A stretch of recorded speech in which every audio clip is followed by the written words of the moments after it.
How's it going, everyone? Equinox Phoenix here, and today we're going to talk about Legacies, Season 4, Episode 15, titled Everything That Can Be Lost May Also Be Found.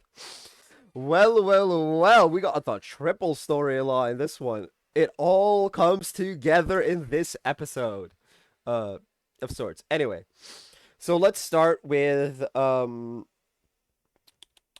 do we start? Cleo and Caleb. They have gone to Atlanta, Georgia, where Caleb is from. Uh, while they're having pancakes, Caleb tells Cleo that we are going to see a woman named Mavis, May to her friends. She is who helped him not only transition when he first became a vampire, but to tell his family about being a vampire. Uh, which seems to have gone well. Which is good. I like it. I dig it. Uh, Anyway, when they meet Mavis, big boy earthquake happens and it knocks out Cleo. Um, it seems Mavis can see the future, but not only that, Cleo is also capable of it, and she sees a literal version of the phrase "scorched earth." The world is on fire, and their friends are dead. If the gods get released. Uh-oh. Now let's talk about Lizzie and Aurora. They have been, as we know. And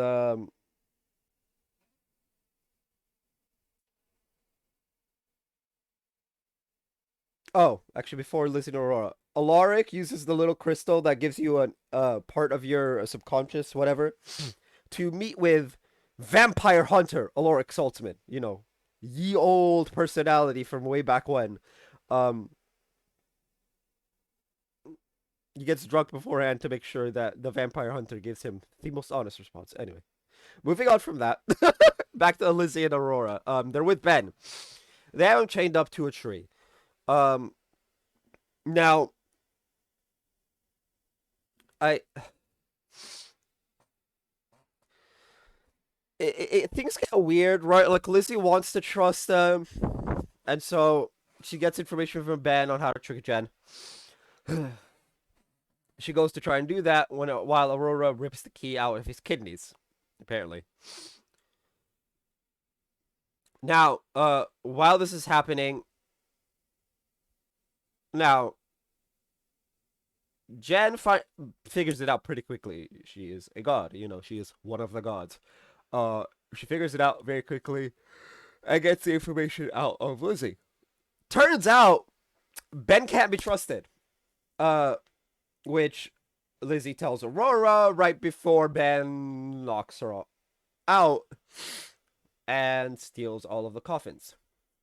So when Jen and Lizzie get to Jen's place, Aurora's missing. There's a pool of blood, like a very gross amount of blood, even for Vampire Diaries Originals Legacies universe. Like, there's a gross amount of blood. And the coffins are gone. Now, Liz is just distraught, right? She keeps screwing things up, and she doesn't know what to do anymore. Jen convinces her to go home. And after Lizzie introduces Jen to her father and MG, who are talking at the time, um, Lizzie tries to go and leave again. She's like, "This was a mistake. Let's go." Alaric has MG take him to Lizzie because he can't walk still, and at least not without a cane. And they have like a very heartfelt hugging moment. Anyway, now for the meat and potatoes of the, as it were, of the episode. Hope wakes up in New Orleans. Um, so Vincent has anchored an astral projection spell to send Hope to New Orleans. But Hope's ability to remain in New Orleans is up to her, and so we'll find this out later. I'm just gonna mention it right off the bat. Now, um, Hope first meets with Rebecca, who takes her inside to Russo's, where inside Russo's they have an urn with a very familiar necklace wrapped around it. Turns out, in the past 3 years, they have been using magic to gather the ashes of Niklaus Michelson. Um, it and it's finally time for his funeral, and that's why they brought her to New Orleans. You might be wondering why couldn't they. Now, of course, Hope doesn't believe this. They're like, "Oh, this is just a trick to get me to turn my humanity back on." Blah blah blah blah blah. Um, Freya comes in, and they're trying to get Hope to have her turn her humanity on. Freya mentions that even without all of the shit that Klaus did, she still named her kid after him because that's how much he meant to the entire family. Um, Now Hope's just like, screw all of you, right? And she walks out. She finds something very interesting outside. A little toy soldier. A very familiar little toy soldier.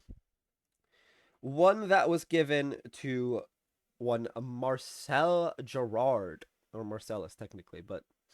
So, one that was given to Marcel. And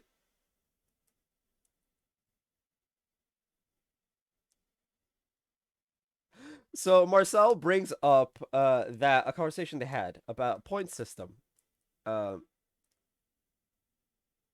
Hope admits that she dropped that point system after that conversation, but he started using it at the same time, um, which is funny. It's like 1 point for good, 1 point for bad, kind of thing. Like, does it really balance out that the good outweighs the bad kind of thing? Ah, ooh, I want to. I wish they would do something like that for Klaus. That would be interesting. Anyway, so Marcel convinces her to go back in. Um, so it turns out that Vincent has dropped the spell. Dropped. Um, he hasn't really dropped it. It's more after Cole shows up. They reveal that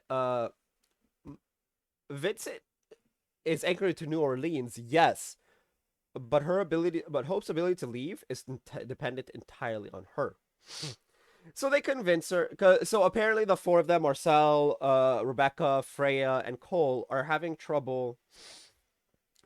They're in a deadlock essentially, of where to spread Klaus's ashes. Now they're like, you need. They like, look, it should be you. That's the only thing we've agreed on. That it should be Hope to decide. And they convince her that maybe if you just speak fully and whatnot, where you think his ashes should go, the spell will let you free.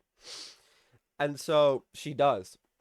She says that while New Orleans was his home at the end of his life, it was originally Mystic Falls, and that is where she's made. He even built a school for her there. Um, his ashes should be given to her to spread over Mystic Walls so that he's always there on the wind or whatever.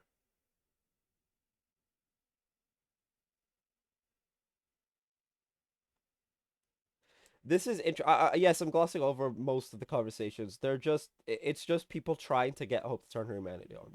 That is everything, including mentions of her dad not having moved on to peace. I really do wish we could get Klaus back. Since he's not technically moved on, we should be able to get him back. Anyway, so she does. So Mystic Falls, he's on the wind and everything and everywhere. Um, This causes her humanity version to show up. And when Hope follows her humanity outside, the spell's released.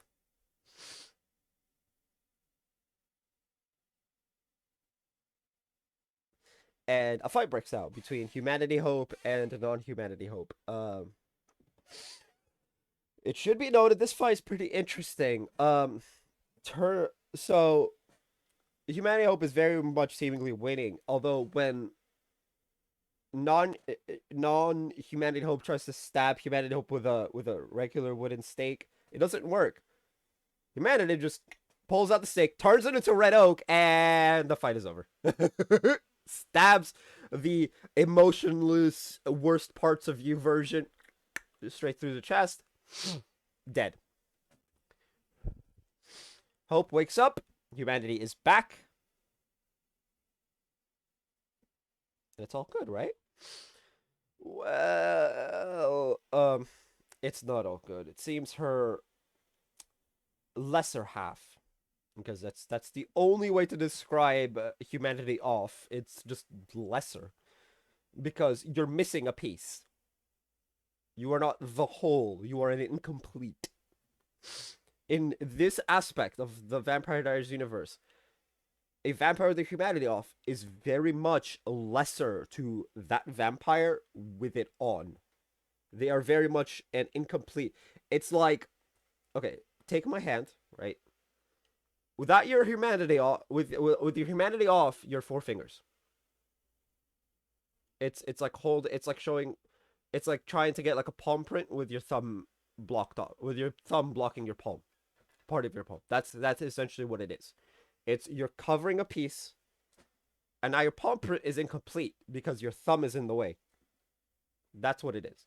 I'm not talking about like dismember. You're not literally dismembering it. You're just covering something up, or essentially removing a piece. You're removing a piece, or in this analogy, you're just covering the piece up with your thumb. Humanity on, you get that full palm, a full hole. Or me if I take off my ring because it feels really awkward.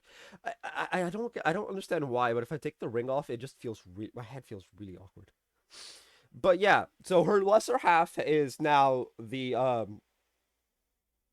apparition that only Hope can see. Weirdly enough. Um and she states that Hope may have her body back, but the war is far from over. And I gotta say, I disagree. The war is over. Hope, the complete Hope, is in control now. And that's all that matters. This arc is over. Now, the episode ends with Ben in a truck a la season 2 Vampire Diaries Niklaus Michelson. he's got them bodies and coffins in the back of a truck of like an 18-wheeler, and he goes in and he unlocks one of the coffins. Oh shit. And that's where the episode ends. So it seems like our boy Ben has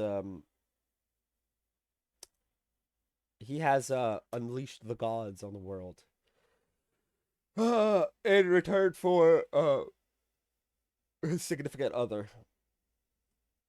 It's very confusing because Jen says it's his boyfriend he wants to bring back, but I swear to you, Ben, when he told us his story, it was a woman. Now, it's very possible, like 99% possible, that Ben was lying when he described his lover as a woman. Uh, which is weird. Like, it's 2022, man. We going back to the olden days ways of people being able to fuck whoever they want, so long as, you know, consenting adults and whatnot.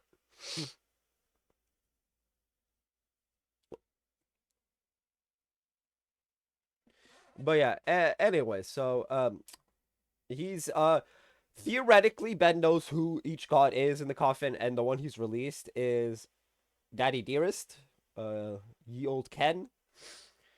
We won't know for sure until the 28th. Well, the 29th, technically, because obviously I don't have TV service in my room. I don't even have a TV. Um, so I have to watch it the next day. But yeah, in theory, Ben knows what he's doing. He's released Ken, and Daddy Dearest is alive and is gonna beat up everyone and scorch the earth. But anyway, yeah. Tell me what you guys thought of the episode down in the comment section down below. That's gonna be for this video. If you guys haven't already, hit like, hit subscribe if you're new. I will see you guys next time, and as always, stay bright.